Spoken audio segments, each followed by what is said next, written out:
First of all, we need change. And I certainly hope that the NDP will understand that, as opposed to looking to protect their own jobs and keep this junior coalition going. What's most important is just jobs. There's no doubt about it.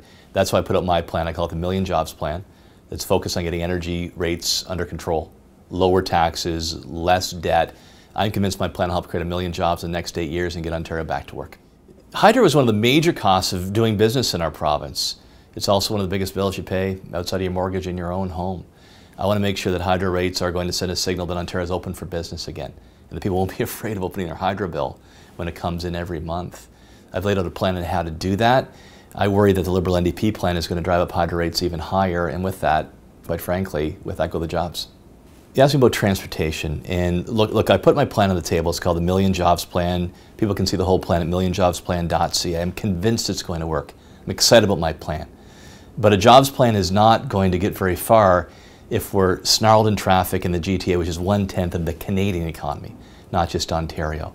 So I put forward a transportation plan that will invest in building underground. I just believe world-class cities invest in subways. It involves expanding GO Transit as well.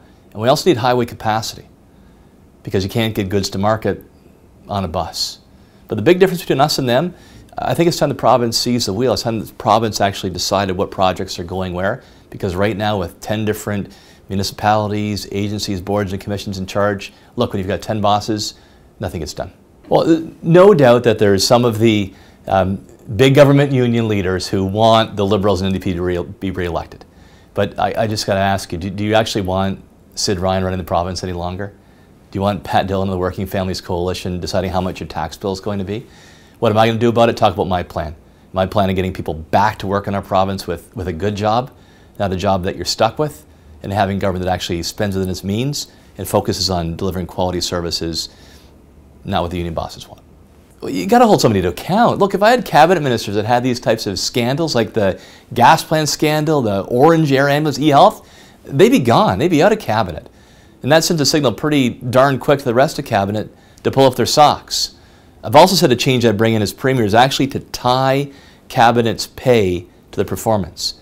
If we don't hit our goals on balancing the budget or reducing the red tape barrier, I dock their pay. I think it's time we actually held politicians accountable for what they say to voters. You know, it's a matter of getting our message of hope, our message that we can actually get Ontario working again out to voters, because we're going to be up against just a barrage of negative ads from the government unions. And look, I understand why the government union leadership is going to do that. They've got it pretty good right now, but the million of unemployed in our province, they don't have it so good. And that's who I'm fighting for. The challenge is to make sure we get our message out with those that are trying to support the status quo because they're getting rich off of it.